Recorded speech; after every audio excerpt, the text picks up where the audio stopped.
안녕하세요. 처음 사연을 보내는 용감한 사연자입니다. 날이 많이 더워진 요즘, 저는 오늘 여러분께 사이다처럼 시원하고 통쾌한 이야기를 전해드리려고 해요. 그 일을 겪을 당시에는 저는 조금 힘들긴 했지만, 돌이켜 생각해보면 다 제 인생에 도움이 되었던 일이라고 생각을 합니다. 첫 시작부터 제대로 주제를 알려드리자면 저와 결혼하려 했던 그 남자에 대한 이야기예요.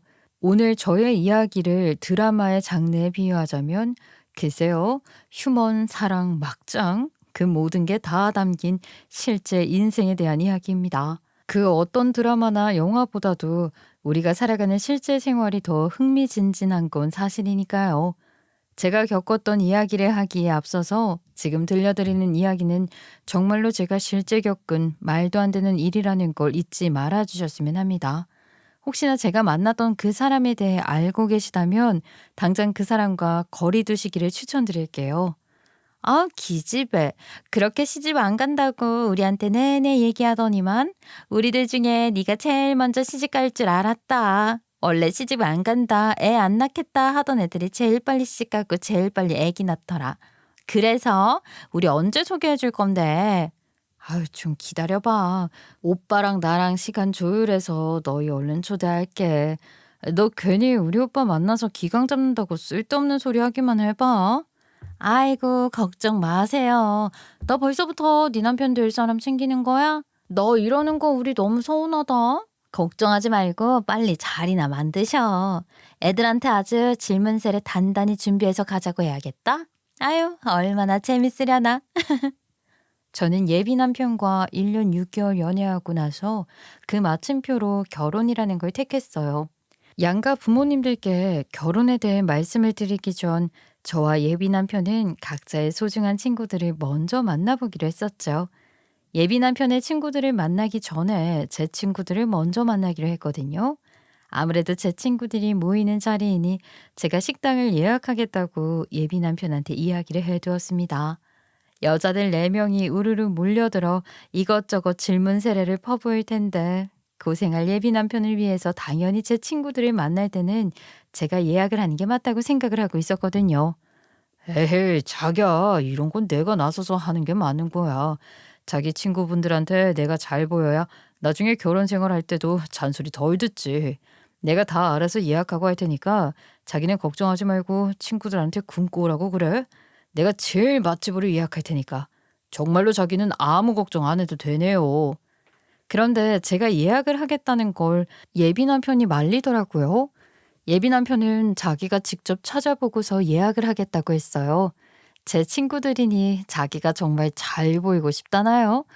그래서 그러라고 했죠. 어쨌든 결제할 때만 제가 하면 된다고 생각을 했거든요. 예비 남편 모르게 내가 결제하면 되니까 하는 생각으로 말입니다. 그리고 일단 예비 남편이 어련히 알아서 잘 예약하겠지라는 생각을 했었어요. 사람을 겉모습으로만 판단하면 안 되지만 예비 남편은 여자인 저보다도 더 명품에 대해 잘 알고 명품을 사랑하는 사람이었거든요. 그래서인제 트렌드에도 굉장히 민감했어요. 어디 베이글이 유명하다 그러면 1시간이고 2시간이고 줄을 서서라도 그걸 꼭 먹어야 하는 사람이었죠.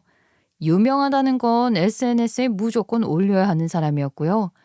뭐 저도 그런 거 싫어하는 거 아니니 둘이 쿵짝 잘 맞춰가며 만나왔습니다. 그래서 이제 예비 남편이 알아서 예약하겠다던 그 식당이 더더욱 기대되었었어요. 그렇게 예비 남편과 제 친구들이 대면하는 당일 예비 남편이 알려준 곳으로 찾아갔는데 솔직히 말해서 좀 당황스러웠습니다. 오빠, 오빠가 알려준 곳으로 왔는데 여기가 지금 맞는 거지? 여기로 들어가는 게 맞는 거야? 1층에 있는 식당 거기로 예약한 거지? 잘 찾아왔네. 나 지금 여기 들어와 있거든. 내가 다 예약해뒀으니까 들어와서 앉기만 하면 돼. 저랑 친구들이 설마 아니겠지 하고서 식당 문 앞에서 한참을 갈팡질팡하고 있었어요. 아마 여러분들도 꽤 알고 계신 분들이 많이 계실 것 같은데 그 김가인 쿡이라고 아시려나요? 파스타며 샐러드 이런 것들을 가성비로 맛 좋게 해서 내주는 곳이요. 저도 거기 정말 좋아해요. 친구들이랑도 이따금 추억팔이 하면서 가서 먹기도 하고요. 그런데 다른 날도 아니고 결혼하려고 하는 중대한 일을 앞두고서 친구들을 소개받고 인사하는 자리인데 더군다나 저희 나이가 30대 중반이었습니다. 저는 물론이고 제 친구들도 좀 당황스러워했어요. 더군다나 그 식당이 역사 내에 있는 곳이라 정신도 하나 없었고요. 그래도 다들 웃으며 들어갔는데 그 와중에 가성비 메뉴로 골라야 한다면서 예비 남편은 세트 메뉴의 음료수도 인당 하나씩이 아닌 두 명이 하나씩 이런 식으로 골랐어요. 그러면서 한다는 소리가 자기가 여기를 어떻게 시켜야 잘 시키는지 알고 있다고 그 말만 계속 반복했습니다. 여기 음료가 워낙 크게 나와서요. 남기면 좀 아깝잖아요. 제가 오늘 여기 오려고 메뉴 공부까지 싹 다 하고 왔습니다. 그리고 이건 제가 잘 봐달라고 부탁드리는 아부 선불입니다. 어머나, 식당은 긴가윤 쿡으로 잡아놓고서 예비 남편은 제 친구들한테 명품 스카프를 척척 선물로 내주더라고요. 한 명 한 명 정성스럽게 명품 쇼핑백에 담아서 말이죠. 예비 남편이 제 친구들에게 선물을 건네주는 모습을 보는데 순간적으로 제가 너무 부끄러웠어요. 제 스스로한테 말입니다. 예비 남편은 내 친구들 선물까지 챙기느라고 돈을 좀 무리해서 그래서 이곳을 예약한 거였구나 하는 생각이 들면서 예비 남편한테 미안하고 고마운 마음이 동시에 들었어요. 그건 제 친구들도 마찬가지인 것 같았죠. 그래서 그날 결국은 분위기 좋게 식사 마무리하고 나갔어요. 제 친구들도 저한테 연락을 해서는 솔직히 초반에 표정 관리 못했는데 정말 미안했다고 했죠. 남자친구한테 다음에는 우리가 좋은 데서 밥 사게 해달라 했다니까요. 친구들처럼 저도 예비 남편한테 너무 고마웠어요. 그래서 예비 남편 친구들을 만날 때 제가 돈 좀 크게 썼습니다. 그 사람 길을 살려주고 싶어서 가격 나가는 일식집으로 예약해서 거하게 식사 대접했었네요. 그때까지는 뭐 다 좋았어요. 예비 남편도 기 살았다고 좋아하고 말이죠. 그런데 저희가 양가 부모님들을 찾아뵈려 하던 그 일정 즈음에 제 친구 한 명이 저한테 연락해서 조심스럽게 이야기를 꺼내는 게 아니겠어요? 소희야, 아무래도 너한테 말해주는 게 나을 것 같아서 왜 그때 네 남자친구가 우리한테 준 선물 있잖아. 그거 가품이더라고. 나도 그렇고 다른 애들도 상황이 힘들어서 그럴 수 있을 거라고 이해하고 있었는데 혹시나 너희 부모님한테도 그렇게 선물하게 되면 그건 실례잖아. 그래서 너한테 이거는 얘기해 주려고. 우리는 그래도 지환 씨가 준 선물 정말 고맙게 생각해. 사람이 마음이 중요한 거잖아. 얼마나 민망하고 친구들한테 미안했는지 몰라요. 예비 남편이 당당하게 친구들에게 내주었던 그 선물, 그 명품 스카프가 가품이라는 연락이었죠. 저의 절친한 4명의 친구 중 한 명이 세관에서 일을 하거든요. 세관에서 일을 하다 보면 가품을 정말 많이 접한대요. 더군다나 예비 남편이 제 친구들한테 뇌물이라고 줬던 그 명품 스카프가 그 당시 한창 유행하던 거라 세관에 가품이 뭉텅이로 들어오고 했었거든요. 집에 가서 스카프를 열어본 친구들이 아무래도 영 이상해서 세관에서 일하는 그 친구 보고 좀 자세히 알아봐라 하고 한 거죠. 그렇게 세관에서 일하는 친구가 알아봤는데 그게 광저우 출신 가품이라는 거예요. 그걸 알고서 저한테 연락을 해준 거였어요. 저는 연락을 받고 나서 그 주 주말에 예비 남편한테 물었어요. 왜 가품을 선물해 준 거냐고 말입니다. 오빠, 내 친구들이 내가 결혼하겠다고 하는 사람인데 오빠를 안 좋게 볼 리는 없을 거 아니야. 걔네들 나랑 20년 지기 친구들이야. 내 친구들? 오빠가 선물 안 해줬어도 내가 결혼할 사람이니까 분명히 오빠 좋게 봤을 거라고. 차라리 선물을 하지 말지. 왜 가품을 선물했어? 웬만하면 그냥 조용히 넘어가겠는데 그거는 예비 남편이 판단을 잘못해도 너무 잘못한 거였잖아요. 철없는 어린아이들도 아니고 그래요. 제가 직접 들고 제가 직접 쓰는 거면 가품을 사도 되고 진품을 사도 되고 철저히 내 만족이니까 그건 중요하지 않다고 생각을 합니다. 그런데 적어도 선물을 한다라는 건 저는 그렇게 생각해요. 선물을 할 때 진품인 척 가품을 선물한다? 저는 그건 상대방을 무시하는 태도라고 생각합니다.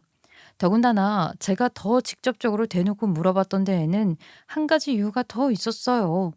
오빠, 우리 엄마 아빠한테 드리라고 지난주에 나한테 준 그 신발도 가품이더라? 도대체 왜 그랬어? 내가 오빠한테 명품을 사달라고 조른 것도 아니고, 우리 부모님도 오빠한테 뭐 큰 걸 바란 것도 아니고 아무것도 바란 거 없었는데, 굳이 왜 가품을 선물해서는 오빠 스스로 오빠 점수를 깎아먹냐 이 말이야. 예비 남편이 저희 부모님 드린다고 저한테 명품 신발 2켤레를 사다 줬었거든요. 쇼핑백이며 더스트백까지 다 완벽했어요. 친구한테 연락을 받고 나서 저는 혹시나 해서 예비 남편이 저한테 우리 부모님 드리라고 준 그 신발도 가품 선별업체에 맡겼었거든요. 그런데 거기서도 그 신발이 가품이라는 판정을 받은 거예요. 혹시나 해서 그런 선별하는 업체에 두세 군데 의뢰했던 것 같아요. 그런데 그 세 곳 다 가품이라니 저는 그 업체들한테 받은 가품 감별서를 예비 남편한테 내밀었어요. 그리고는 대체 왜 그런 거냐고 계속 물었죠. 그때서야 예비 남편은 정말 미안하다고 저한테 이야기를 했습니다.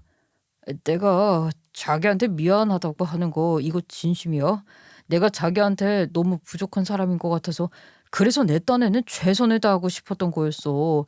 솔직히 말하면 자기네 집안이랑 우리 집안 경제 차이도 너무 나고 나는 그저 그런 평사원인데 자기는 자기 일도 잘해 나가고 있고 예비 남편은 경제적으로 자기네 집안이 저희 집보다 기울기도 하고 여러모로 저한테 밀리는 결혼인 것 같아서 자기 딴에는 저한테 최선을 다하고 싶었대요. 그리고 그때서야 알게 되었죠. 예비 남편이 착용하고 다닌 것들이 죄다 광저우 출신 가품이라는 것을 말입니다. 솔직히 말해서 실망스럽기도 했어요. 그런데 예비 시댁에 가보니까 왜 그렇게까지 그 사람이 가품이라도 하려고 하는 이유였는지 알겠더라고요. 어쨌든 가품 사건이 있고 나서 바로 그 일요일에 예비 시댁에 가기로 했던 날이라 안 갈 수가 없었어요. 그렇게 어중간한 마음 상태로 예비 시댁에 들어섰는데 형편이 정말 좋지 않았거든요. 예비 남편이 하는 일은 제약회사 영업직이었거든요. 만나는 사람들이 죄다 의사, 물론 안 그런 사람들도 있겠지만 영업사원들이 하고 다니는 옷차림새로 1차로 사람을 거르고서 그 다음에 영업사원을 상대해주는 의사들이 꽤 있더라고요. 그런데 예비 남편이 영업직을 하면서 돈을 못 버는 것도 아니었거든요. 그 돈이 다 어디 갔나 했더니 자기 집에 돈을 다 들인 것 같았어요. 예비 시동생은 몸은 성인인데 지능이 3살 정도밖에 되지 않았거든요.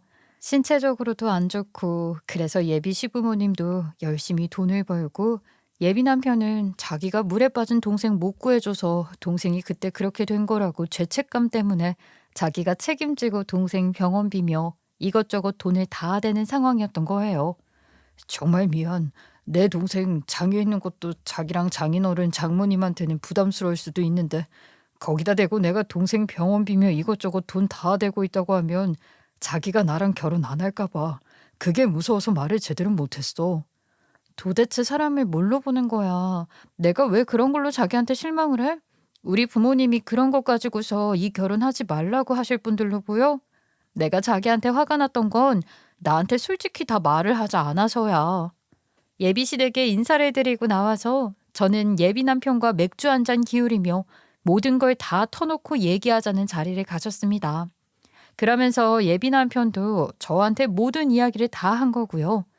저는 다른 건 몰라도 사람이 책임감이랑 성실함이 가장 중요하다고 생각하거든요.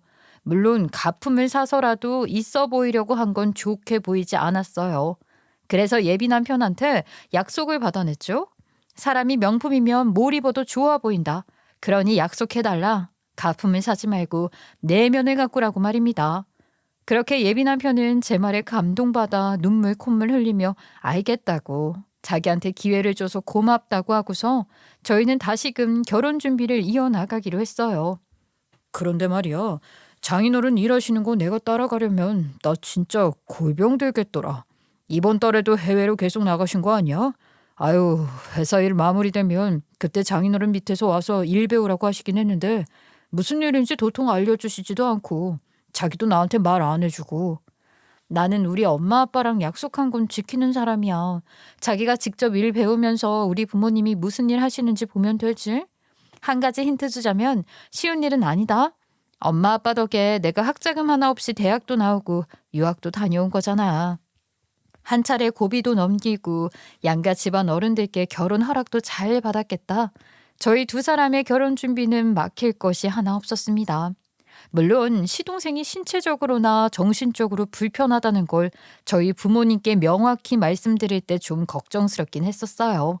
하지만 저희 부모님 원래도 자원봉사 활동도 많이 하셨던 분들이라 예비 시동생의 이야기를 듣고서는 오히려 걱정 말라고, 가족끼리 그게 무슨 상관이냐, 동생 돌본다고 열심히 일한다는 이야기 들었다 하시며 장하다고 되려 제 예비 남편을 다독여 주셨습니다.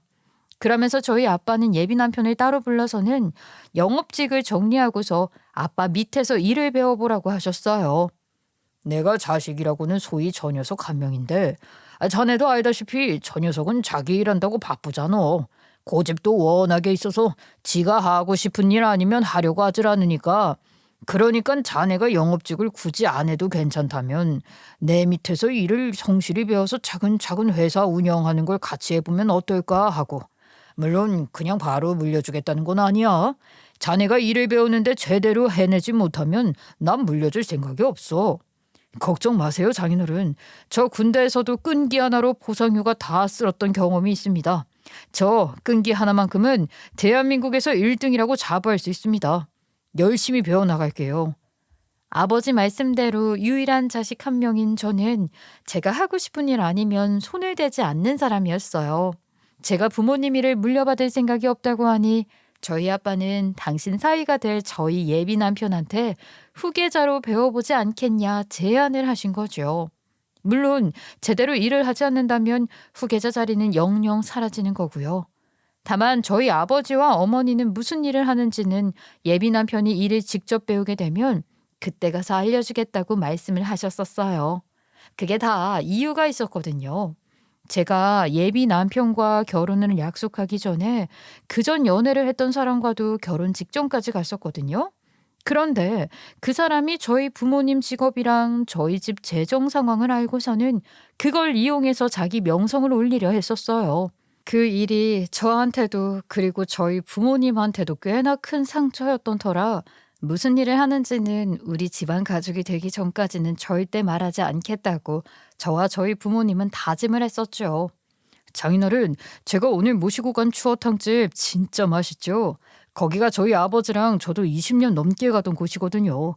저희 아버지 돌아가시고 나서 저도 정말 오랜만에 오는 건데 장인어른이 엄청 좋아하실 것 같았어요. 입에 맞으셔서 정말 다행이에요. 아이고, 확실히 집에 남자가 들어오니까 내가 아주 추어탕도 같이 먹을 친구도 생기고 아주 좋네, 좋아. 우리 집 여자들은 추어탕 싫다고 하거든. 아들이 생겨서 좋네, 좋아. 예비 남편은 저희 부모님한테 정말 잘했어요. 저희 엄마 아빠한테 살갑게 다가와 주었고 저도 그런 그 사람한테 그저 고마워서 예비 시댁에 정말 잘했습니다. 그렇게 서로 좋게 좋게 지내던 중 마침 저희 엄마 칠순잔치가 있었어요. 당연히 예비 남편도 참석을 했지요. 엄마 칠순잔치를 앞두고서 그 사람은 웬일로 가품이 아니고 명품을 진짜 사려고 하더라고요. 저를 데리고서 직접 명품 매장에 가서 저희 엄마가 좋아하시는 가방 스타일이 뭐냐 골라봐라 하면서 엄마들의 명품 가방을 사더라고요. 제가 굳이 이렇게 돈 쓰지 말라고 굳고 말렸지만 자기가 뭐 이 집안 아들이자 사위 될 사람으로서 이 정도는 해야 한다나요?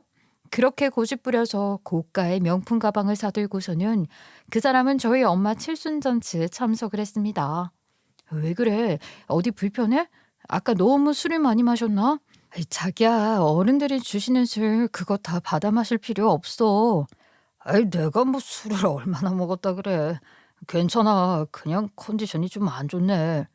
그런데 호기롭게 등장했던 그 모습과는 다르게 시간이 흐를수록 예비 남편의 표정은 점점 더 어두워지기 시작했습니다. 사람 표정이 어쩜 그렇게 시간차를 두고 달라질 수가 있는 건지, 어디 아픈 건 아닌가? 아니면 뭐 불편한 게 있나 싶을 정도로 그 사람의 표정은 점점 더 안 좋아지기 시작했어요. 그렇게 장인어른 장모님 하며 따르던 저희 부모님이 묻는 말에도 단답으로 대답하거나 아예 못 들은 척 자리를 피하는 일도 있었죠. 그래도 다른 날도 아니고 엄마 칠순잔치이니 저도 예비 남편을 향한 불편한 기색은 참았습니다. 그래도 결혼할 사람이라고 그 사람 데리고서 엄마 칠순잔치에 와주신 어른들께 인사를 드리려는데 그 사람은 갑자기 제 손목을 휙 낚아채더니만 로비로 저를 끌고 나가는 게 아니겠어요? 그리고는 거칠게 제 손을 놓더니 뭐가 그리 답답하다고 한숨을 땅에 꺼져라 푹 내쉬더군요. 그리고는 미간을 잔뜩 찡그린 채 제게 이렇게 말을 했어요. 집에 재산이 좀 있다고 하지 않았어? 잘 사는 줄 알았더니 볼 거 하나 없는 집이었네. 뭐 너희 엄마 아빠가 돈 벌었다는 게 해외로 나가서 일한다고 하는 게 해외 나가서 왜 노자는 거냐? 뭐? 왜 노자? 지금 그거 무슨 뜻으로 하는 말이야?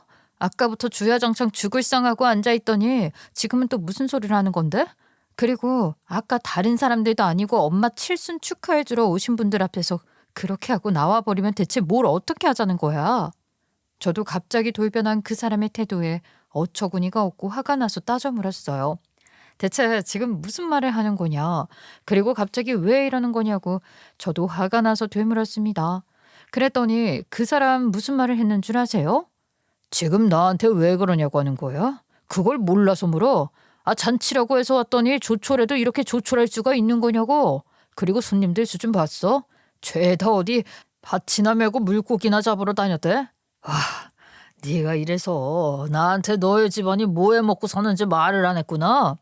정확히는 몰라도 한 가지는 확실히 알 수 있었어요. 그 사람 역시 제가 이전에 만났던 그 몹쓸 남자들과 다를 바 없다는 것이 말입니다.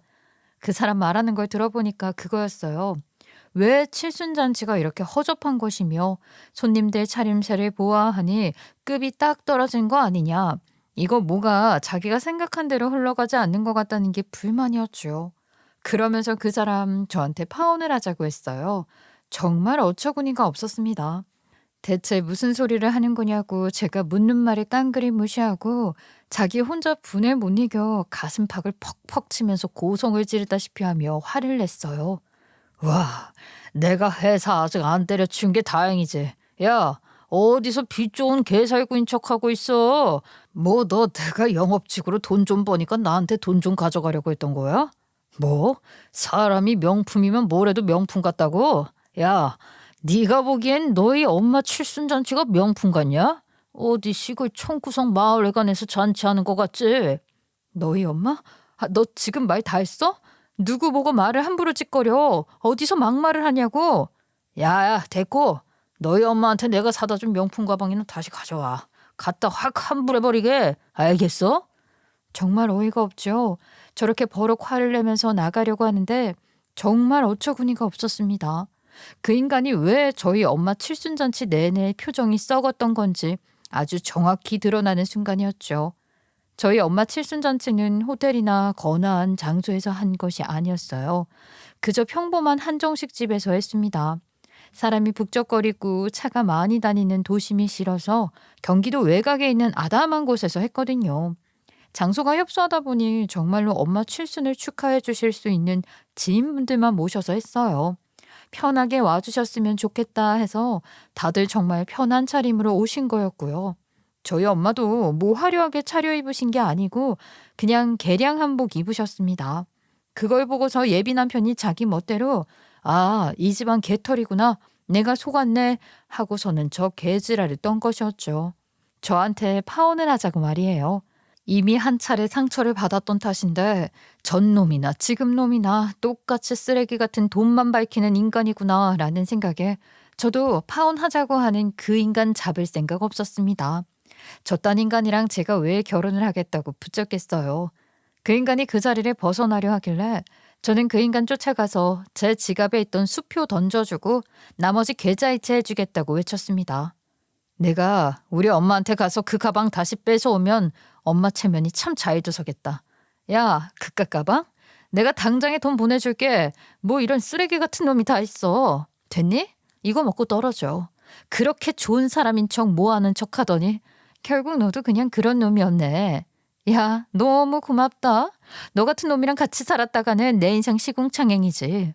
너도 딱 네 수준에 맞는 정신 나간 여자 만나서 살아라. 그게 낫겠네. 너 지금 너라고 그랬어? 야, 내가 너보다 나이가 많아도 3살이나 더 많어. 어디서 막말이야? 그래, 3살이나 많이 처먹어서 좋겠다. 이 돈이면 네가 그렇게 좋아하는 광저우 짝퉁 미친 듯이 사 제끼겠네. 야, 실컷 짝퉁 사 입어라. 아이고, 그렇게 나이 대접받고 싶었으면 네 정신머리부터 새로 개조하고 찾아와, 알겠니? 내가 너 같은 놈이랑 결혼하려고 했던 게 그저 끔찍하다. 저도 이미 이성이 끊길 대로 끊긴 터라 예비 남편과 둘이서 언성을 높이고 싸우고 있었습니다. 그리고 그 순간 잔치가 일어나는 그 한정식 집 앞으로 여러 대의 차가 행렬을 하며 나타났죠. 그리고서 저와 저희 집안의 진짜 정체가 드러나게 되었고, 저희 엄마 칠순잔치에 와준 다른 손님들의 정체도 드러나게 되었어요. 아, 이게 대체 무슨 소란이야? 어? 뭐야? 뭐 때문에 그러는데? 엄마 칠순잔치에 와준 손님분들을 태우러 온 차가 왔다는 소식에 저희 부모님이 손님들 대동해서 저랑 그 자식이 다투고 있는 밖으로 나오신 것이었습니다. 그 식당 특성상 마당이 담없이 있던 곳이라 바로 차가 보였거든요. 그러면서 어르신들이 저와 그 사람의 소란스러운 다투는 소리를 다 듣게 되셨던 거예요. 왜 그러냐는 아빠의 물음에 저는 다 이야기를 해버렸습니다. 예비 남편이 무슨 말을 했고 결론적으로는 그 사람이 저한테 파혼을 선언했다는 걸 말이에요. 제 이야기를 듣고서는 저희 부모님도 부모님인데 부모님 지인분이 더 화가 나셔서 버럭 소리를 치셨어요.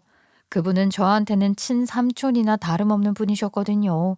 그러니 그 삼촌이 자기 일처럼 버럭 화를 낸 거예요. 소희, 너는 뭐 저런 싹퉁머리 없는 놈을 만나냐? 이전 놈도 그렇고 너는 어째 그리 남자 보는 눈이 없어? 아이고, 뭐? 이봐 젊은이, 내가 아까 자네 인사할 때부터 그 똥 씹은 표정 마음에 안 들었어. 그래, 어디 회사라고? 자네 어디 제약 소속인데? 그리고 그 삼촌의 말씀을 시작으로 저희 엄마 칠순잔치에 온 손님들의 정체가 속속들이 드러나기 시작했죠. 행렬을 지어 나타난 자동차가요, 전부 다 번쩍번쩍한 외제차였거든요. 그 손님들이요, 행색이 안 좋아 보일 뿐이지 다들 한 자리씩 가고 계시는 분들이었습니다. 더군다나 그분들과 호영호자 하시는 저희 아빠는 그분들과 서로 도움을 주고받으며 사업을 잘해 나가고 계시는 상황이었고요. 저 역시도 그분들에게 도움을 받아 제 사업을 시작하기로 한 상황이었어요. 제가 앞에서 말씀드렸었죠? 이전 남자친구가 저희 집안 재력이랑 인맥 관리를 알아서 그걸 가지고 지 일하는데 팔아먹었다고요.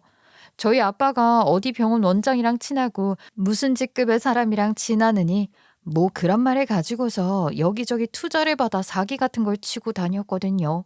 그래서 저희 부모님이나 저나 제 예비 남편한테 일절 어떤 말도 하지 않았던 거예요.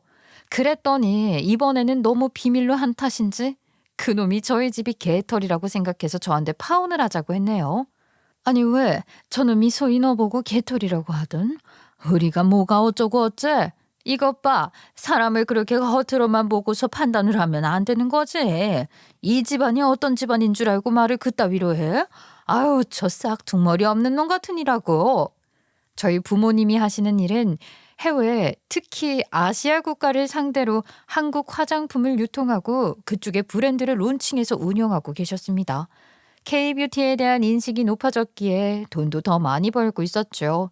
그쪽 국가에서 고가 브랜드로 팔리고 있었으니까요.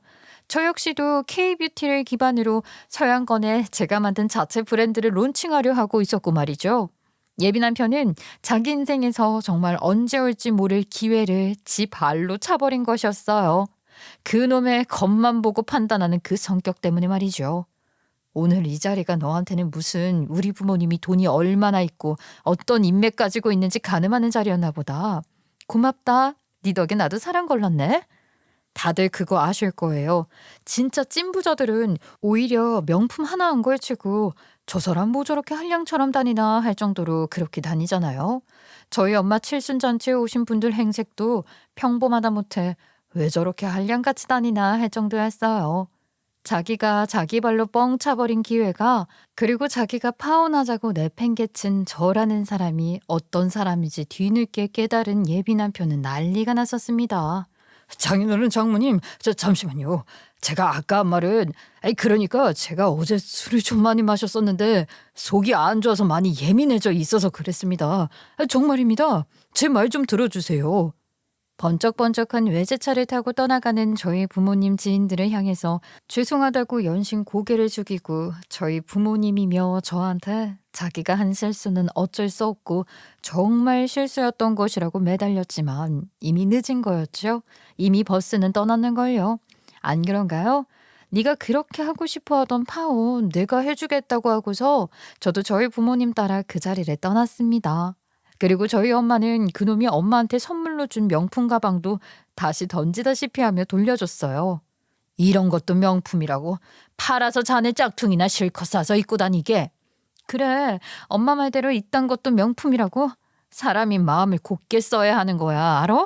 이거 갖다 환불하던가 팔아서 광저우에서 산 짝퉁이나 실컷 사 입어. 네 수준에 맞게. 그렇게 파혼 선언을 한 이후 예비 남편이 또 연락이 왔는데 추접하고 찌질하게 느껴졌어요. 예비 남편은 자기의 불우한 가정 환경을 이용해서 저를 붙잡으려고 했었어요. 그 모습 역시 정말 추접하고 찌질하게 느껴졌죠. 소희야, 우리 얼굴 좀 보고 얘기 좀 하자. 나는 그렇다 쳐도 우리 지우가 너 얼마나 잘 따랐어, 안 그래? 지우가 소희 누나 보고 싶다고, 소희 형수 보고 싶다고 울고불고 난리도 아니야. 소희야, 너는 이미 우리 식구들한테 가족이나 다름없는데 이러면 안 되는 거잖아. 나랑 얼굴 보고 얘기 좀 해, 응? 우리 얘기 좀 해. 내가 너랑 무슨 말을 해? 이제 와서 지우 씨 이야기를 한다고? 야, 너 정말 인간적으로 너무한 거 아니니? 네가 잘못한 일을 아픈 동생 끌어들여서 대충 그렇게 무마하겠다 이거야? 너 정말 이건 아니야. 나한테 연락하지 마. 제가 마음 약한 거 알고 툭 하면 자기 동생이 너를 얼마나 잘 따랐냐. 걔가 원래 사람에 대한 경계심이 심해서 봉사자분들도 핥히고 했던 애다. 너한테 마음 연 내 동생 버릴 거냐는 식으로 말을 하면서 저를 붙잡으려 했어요.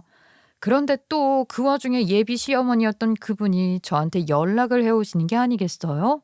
솔직히 그 전화도 안 받으려다가 예비 시어머니가 남긴 꼭 할 말이 있다는 문자를 보고서 제가 전화를 받았습니다.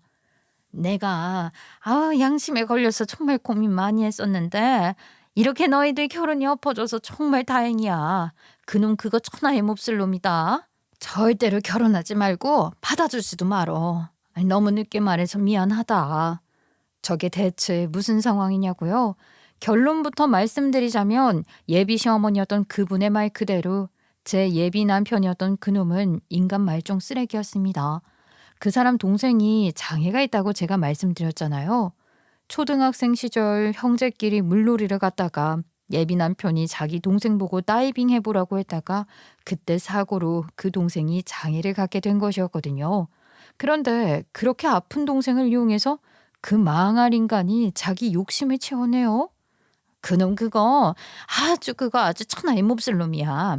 장애수당 나오는 거 그거 가지고서 죄다 지 돈 주머니에 쑤셔 넣고 아휴 내가 너한테 진작 말을 하고서 결혼하지 말라고 진작에 말렸어야 하는 건데 내가 정말 미안했다. 세상에나 저 말을 듣고 내가 대체 어떤 놈이랑 결혼을 하려고 했던 건지 소름이 끼쳤습니다. 저의 예비 남편이었던 그 자식은 동생 앞으로 나오는 장애수당을 자기 동생한테 쓰는 게 아니라 지가 수령하면서 자기 동생 대신 수십 년을 지가 다 그 돈을 타먹었던 것이었어요. 내가 네 동생 앞으로 나온 돈 아니냐. 난 세상 뜨고 나면 너는 분명히 가정 차려서 살 테고 네 동생 나중에 혼자 남겨줬을 때 먹고 살 돈은 남겨놔야 되는 거 아니냐. 내가 그렇게 달라고 애걸복걸을 해도 그 독한 놈 그거 죽어도 못 준다고 하더라. 아니 보증금 빼기 전에 조용히 하라고. 정말이지 예비 시어머니였던 그분이 하는 말씀을 듣는데 제가 다 우라가 치밀어 올랐어요. 어떻게 사람이 그럴 수 있을까요? 심지어 남도 아니고 가족인데 아픈 동생과 홀어머니인데 자기 엄마가 동생 장애수당 돌려달라고 하면 집 보증금 빼버리기 전에 조용히 하라고 그렇게 난리를 쳤답니다. 자기 엄마랑 남동생이 사는 그 집이 그 사람 아버지가 돌아가시면서 엄마 앞으로 해놓은 거였는데 그놈이 그러면 엄마 앞으로도 동생 앞으로도 연금이며 장애수당 안 나올 거라고 말도 안 되는 소리를 한 거예요. 그러면서 자기 앞으로 명의만 돌려놓을 테니 엄마는 연금도 타고 동생은 장애수당 타면 일석이조 아니겠냐.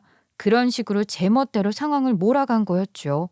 연세가 좀 있으셨던 예비 시어머니는 당신 아들이니 아들이 하는 말을 그냥 믿으신 거예요. 결국은 그놈이 하는 말에 속아서 지 명의도 그놈 앞으로 돌려주신 거였죠. 그러니 그 망할 놈이 집 가지고서 어떻게 했겠어요?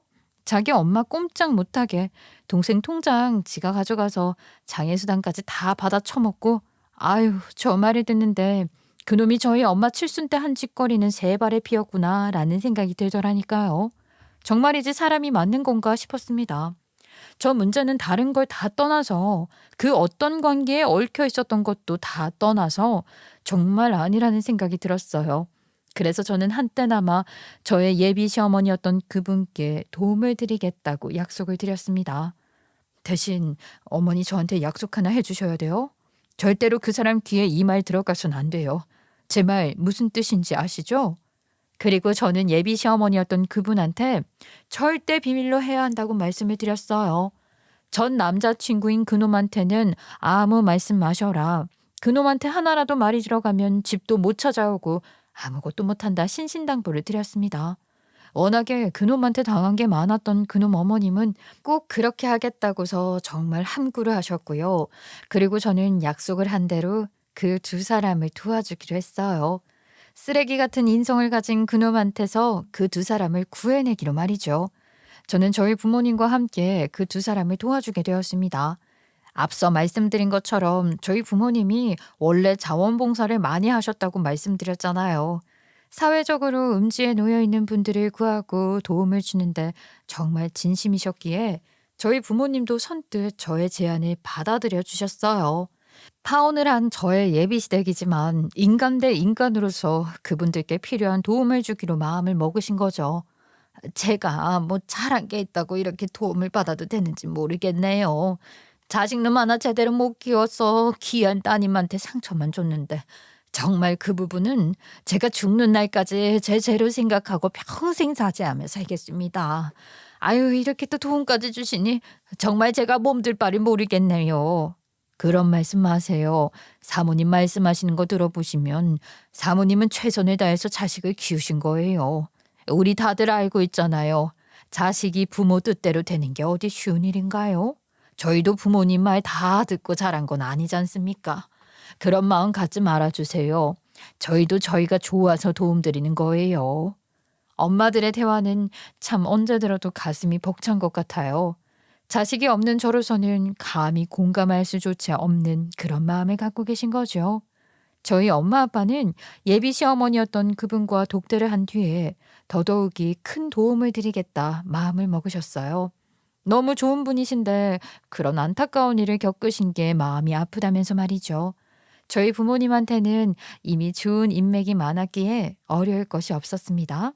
유능한 변호사 인맥을 통해서 그놈이 자기 가족들에게 한 행동에 대한 죄를 물게 했어요.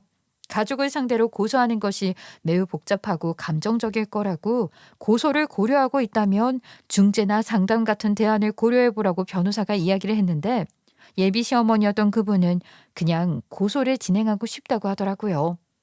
이분들 계좌로 직접 들어오게 만들어주세요. 새로 개설한 계좌거든요. 어머님이시니까 어머님 계좌로 들어오게 만들어주세요. 그리고 저는 직접 그 지역 동사무소로 가서 그 동생분의 장애 수당을 그쪽 어머니한테 가도록 만들었어요. 저도 이번 일을 통해서 알게 된 건데 장애인 수당은 경우에 따라 가족이 대신 받을 수 있다고 하더라고요. 본인이 직접 수령하기 어려운 상황일 경우 법적 대리인이나 가족이 대신해서 수령할 수 있도록 하는 제도가 있었다네요. 그쪽 어머님은 진작에 이런 걸 알았더라면 그건 그 망할 놈한테 돈을 다 뺏기지 않았을 텐데 하며 당신의 무지함을 속상해 하셨어요. 정말 고마워. 정말 감사합니다. 제가 뭘 잘했다고 이렇게 덕을 보내요. 앞으로는 우리 아들이랑 살아가는 일에 아무런 지장도 안 가게 제가 정신 똑바로 차리고 살게요. 정말 감사합니다. 아니, 너무 감사하고 정말 죄송해요. 그런 말씀 하세요. 사람 사는데 서로 돕고 사는 거죠. 그동안 정말 마음고생 많으셨습니다. 앞으로는 그저 좋은 일만 있으시길 바랄게요. 그리고 그놈한테 가 있던 집 명의도 그놈 어머니에게 다시 돌려드렸어요. 그리고서 그 인간은 결론적으로 자기가 잘못한 죄값을 물게 되었죠. 자기 동생 장애인 수당을 자기가 부정수급한 거였잖아요. 그것 때문에 그 사람은 그 몇십 배에 해당하는 돈을 국고에 반환해야 하는 상황에 놓이게 되었습니다. 어디 그뿐인가요? 저한테 친삼촌이나 다름없다던 그분 있죠? 왜 그분이 저희 엄마 칠순잔치 때 제 예비 남편이었던 그 사람한테 물었었잖아요. 너 제약회사 어디 소속이야? 하고 말이에요. 그랬던 게 다 이유가 있었거든요. 그 삼촌이 제약회사에서는 유명한 급이에요. 그분 입김으로 그 망할 놈은 자기가 다니던 제약회사는 물론 제약회사 영업계에서 발도 못 들이게 퇴출을 당해버렸습니다. 그렇게 완전히 나가리가 난 인간이 저한테 안 찾아왔겠어요? 아주 생쇼를 하다 못해 진상짓을 피웠다니까요. 소희야, 그래 나 회사 잘리고 그 어디도 못 들어가게 된 거? 그건 나한테 별거 아니야. 내가 사지육신 멀쩡한데 뭘. 그리고 내 집 우리 엄마한테 뺏긴 거? 그것도 나 괜찮아. 그런데 소희 너 없는 거는 내가 정말 안 되겠어. 누워도 네 생각만 나고 지나가다가도 네가 나를 부르는 것 같다니까. 그 인간이 찾아와서 말도 안 되는 소리를 하더라고요. 뭐 자기가 상사병에 걸려서 저 때문에 정말 미쳐버릴 것 같다나요? 저 아니면 자기는 살아갈 힘이 없다고 하더라고요. 그래서 제가 뭐라고 했는 줄 아세요? 그럼 살지 마. 안 살면 되겠네. 그리고 말은 바로 해. 네 집은 너희 어머니한테 뺏긴 게 아니라 원래대로 돌아간 것뿐이야. 너는 참 사람이 변함이 없다. 왜 3살씩이나 많은 오빠한테 너라고 하니까 기분 나쁘니? 그래도 참아. 너한테 지금 쌍욕 뺏고 싶은 거 괜히 내 입만 더러워질까 봐 내가 참고 있는 거니까. 소희야, 너 왜 이렇게 나한테 차가워졌어? 그래, 내가 그날 어머님 칠순잔치에서 실수한 건 내가 인정한다니까. 그런데 내가 그날은 술이 너무 안 깨서 그것 때문에 예민했던 것뿐이야. 내가 장인어른이랑 장모님 찾아가서 다 말씀드릴게. 그러니까 쫙 저는 얼굴을 갈겨버렸어요. 왜냐고요? 그놈이 저렇게 저한테 애걸복걸하면서 제 손을 잡았거든요. 어째나 소름이 끼치고 끔찍하던지. 가까이 얼굴 들이밀면서 말하려고 하는 거 너무 싫어서 저도 모르게 얼굴을 쳐버린 거예요. 고의는 아니었고요. 뭐 고의라고 해도 딱히 부정하고 싶진 않네요. 저는 그 자식한테 이야기했어요.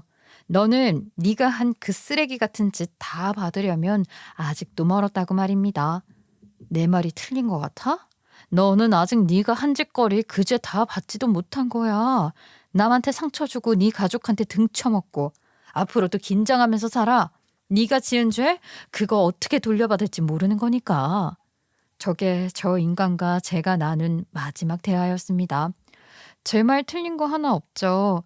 그 사람은 자기가 한 그 쓰레기 같은 짓 그대로 돌려받은 거고 저는 결과적으로 그놈한테 정의 구현해 준 거잖아요. 그놈 가족분들한테는 당신의 인권을 되찾아 준 거고요. 그리고 저는 멋지게 비혼주의 선언하며 싱글 라이프를 살아가고 있습니다.